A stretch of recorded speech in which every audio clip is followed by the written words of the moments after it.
Hello दोस्तों, मेरा नाम आसिफ फनवर है और आप सभी का हमारे इस चैनल में स्वागत है। तो आज हम लोग जैन धर्म को देखने वाले हैं। तो चलिए शुरू करते हैं। जैन धर्म के शुरू करने वाले तीर्थंकर थे। तीर्थंकर का अर्थ क्या होता है? तो तीर्थंकर का अर्थ होता है पथ प्रदर्शक, मतलब रास्ता दिखाने वाले को तीर्थंकर कहा जाता है। आगे देखते हैं। जैन धर्म के संस्थापक ऋषभदेव थे। जैन धर्म के संस्थापक ऋषभदेव थे और वही जैन धर्म के प्रथम तीर्थंकर ऋषभदेव ही थे। जैन धर्म के संस्थापक और जैन धर्म के प्रथम तीर्थंकर ऋषभदेव ही थे। आगे देखते हैं। जैन धर्म में कुल 24 तीर्थंकर हुए।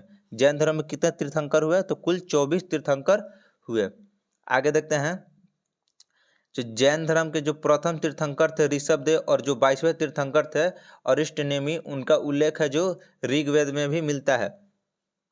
क्वेश्चन आएगा कि जैन धर्म को वो कौन से ऐसे तीर्थंकर है जिनका उल्लेख ऋग्वेद में भी मिलता है? तो आंसर हो जाएगा प्रथम तीर्थंकर ऋषभदेव और 22वें तीर्थंकर अरिष्टनेमी है, जो जिनका उल्लेख ऋग्वेद में भी मिलता है। और ये देखिए, ये ऋषभदेव, जैन धर्म के संस्थापक ऋषभदेव का प्रतिमा है। आप लोग देख सकते हैं इसको, ये ऋषभदेव का प्रतिमा है। आगे देखते हैं। आगे हैं जैन धर्म के 23वें तीर्थंकर पार्श्वनाथ। जैन धर्म के 23वें तीर्थंकर पार्श्वनाथ है। ये देखिए आप लोग, इनको प्रतिमा का आप लोग देख सकते हैं। यह है पार्श्वनाथ का प्रतिमा। आगे देखते हैं। पार्श्वनाथ जो जैन धर्म के 23वें तीर्थंकर थे। पार्श्वनाथ काशी के इक्ष्वाकुए वंशीय राजा अश्वसेन के पुत्र थे। जो पार्श्वनाथ हैं वो काशी के इक्ष्वाकुए वंशीय राजा अश्वसेन के पुत्र थे। यहाँ पर टाइपिंग मिस्टेक हुआ है, अश्वसेन होगा।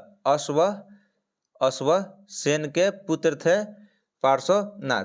आगे देखेंगे। पार्श्वनाथ के माता का नाम क्या था? तो पार्श्वनाथ के माता का नाम वामा था। क्या था? वामा। आगे देखते हैं। पारसनाथ की पहाड़ियां है जो जैन धर्म से संबंधित है। पारसनाथ की पहाड़ियां जैन धर्म से संबंधित है। आगे देखते हैं। पार्श्वनाथ जो है 70 वर्ष तक जैन धर्म के प्रचार प्रसार किए थे। पार्श्वनाथ जी 70 वर्ष तक जैन धर्म के प्रचार प्रसार किए थे। आगे देखते हैं। ऐसा माना जाता है कि पार्श्वनाथ के जो शिष्यता है वो महावीर के माता पिता ने ग्रहण किए थे। जो पार्श्वनाथ के शिष्यता को महावीर स्वामी का माता पिता ने ग्रहण किए थे। आगे देखते हैं। आगे हैं महावीर स्वामी। जैन धर्म के 24वें एवं अंतिम तीर्थंकर महावीर स्वामी। ये देखिए, ये महावीर स्वामी की एक प्रतिमा है। महावीर स्वामी की एक प्रतिमा है। तो चलिए इनके बारे में कुछ जानते हैं। महावीर स्वामी का जो जन्म है वो वैशाली के निकट कुंड ग्राम में हुआ था। महावीर स्वामी का जन्म कहाँ हुआ था? तो वैशाली के निकट कुंड ग्राम में हुआ था। महावीर स्वामी की पत्नी का नाम क्या था? तो पत्नी का नाम यशोदा था। महावीर स्वामी की पुत्री का नाम क्या था? तो पुत्री का नाम अनुजा प्रियदर्शी था। और जो दामाद था वो जमाली थे। और जमाली भी महावीर स्वामी के प्रथम शिष्य थे। प्रथम शिष्य कौन थे महावीर स्वामी के? तो उनका दामाद जमाली हो जाएंगे। आगे देखते हैं। महावीर स्वामी का जन्म लगभग 599 ईसा पूर्व में हुआ था। महावीर स्वामी का जन्म कब हुआ था? तो 599 ईसा पूर्व में हुआ था। महावीर स्वामी का माता का नाम क्या था?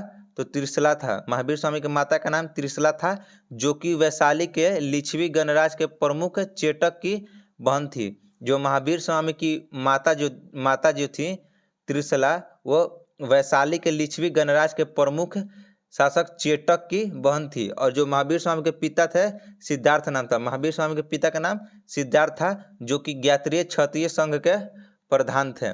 आगे देखते हैं। जो पुराने वाले एनसीईआरटी है, तो पुराने वाले एनसीईआरटी में महावीर स्वामी का जन्म है जो 540 ईसा पूर्व लिखता है। जो पुराने वाले एनसीईआरटी है उसमें महावीर स्वामी का जन्म कितना मिलता है?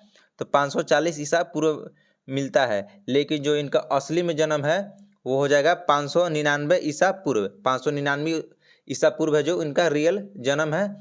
और पहले जो पुराने आप लोग एनसीईआरटी को देखेंगे तो उसमें 540 ईसा पूर्व ही मिलेगा आपको इनका जन्म। लेकिन जो नए एनसीईआरटी आया है, नए एनसीईआरटी का जो संस्करण आया है, उसमें भी अब महावीर स्वामी का जन्म 599 ईसा पूर्व ही प्रकाशित हुआ है। जो आप लोग नया एनसीईआरटी लेंगे तो उनको में महावीर स्वामी का जन्म 599 ईसा पूर्व ही मिलेगा। आगे देखते हैं। महावीर स्वामी का गृह त्याग। महावीर स्वामी का गृह त्याग।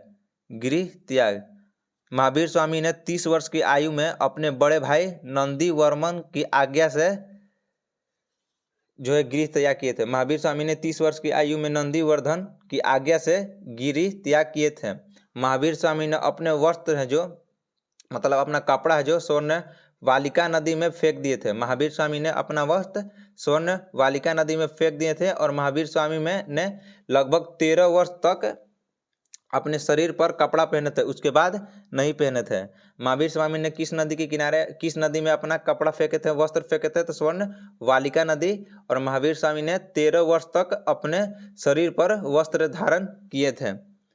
आगे देखते हैं ज्ञान की प्राप्ति। ज्ञान की प्राप्ति तो महावीर स्वामी को देखिए, महावीर स्वामी को 12 वर्ष की कठोर तपस्या के बाद 42 वर्ष की आयु में वैशाली के जाम्भिक ग्राम के पास साल वृक्ष के नीचे रिजुपालिका नदी के तट पर ज्ञान की प्राप्ति हुआ था। तो महावीर स्वामी को 12 वर्ष की कठोर तपस्या के बाद 42 वर्ष की आयु में वैशाली के एक जाम्भिक ग्राम है उसके पास साल वृक्ष के नीचे रिजुपालिका नदी के तट पर ज्ञान की प्राप्ति हुआ था। क्वेश्चन आएगा कि महावीर स्वामी को किस नदी के किनारे ज्ञान की प्राप्ति हुआ था? इसका आंसर हो जाएगा रिजुपालिका नदी। और किस पेड़ के नीचे ज्ञान की प्राप्ति हुआ था? तो साल वृक्ष के नीचे। कितने वर्ष की अवस्था में? तो 42 वर्ष की अवस्था में महावीर स्वामी को ज्ञान की प्राप्ति हुआ था। आगे देखते हैं महावीर स्वामी की मृत्यु या निर्वाण। देखिए जो महावीर स्वामी का मृत्यु है वो 527 ईसा पूर्व लगभग 72 वर्ष की अवस्था में हुआ था। महावीर स्वामी की मृत्यु कब हुआ था? तो 527 ईसा पूर्व मतलब लगभग 72 वर्ष की अवस्था में राजगीर के समीप पावापुरी स्थान है, वहां पर महावीर स्वामी ने अपना शरीर त्याग दिए थे। मतलब उनका मृत्यु हो गया था पावापुरी में।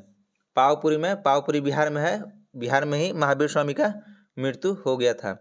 आगे देखते हैं कुछ जैन धर्म के महत्वपूर्ण तथ्य। जैन धर्म को मानने वाले सबसे प्रतापी राजा चंद्रगुप्त मौर्य था। जैन धर्म को मानने वाला सबसे प्रतापी राजा चंद्रगुप्त मौर्य था। आगे देखते हैं बसदी जैन मठों को कहा जाता है। जो जैन के जितना भी मठ होते हैं, जैन के मठ, उसको बसदी कहा जाता है। क्या कहा जाता है? बसदी। आगे देखते हैं जैन साहित्य को आगम कहा जाता है। जैन साहित्य को क्या कहा जाता है? तो आगम कहा जाता है। जैन साहित्य को आगम कहा जाता है। आगे देखते हैं जैन धर्म के तीर्थंकर की जीवनी कल्प सूत्र में मिलती है। जो जैन धर्म के जितने भी तीर्थंकर है उनकी जीवनी कल्प सूत्र में मिलती है। कहाँ मिलता है? कल्प सूत्र में मिलता है। तो चलिए दोस्तों आज के लिए इतना ही, मिलते हैं अगले वीडियो में। धन्यवाद।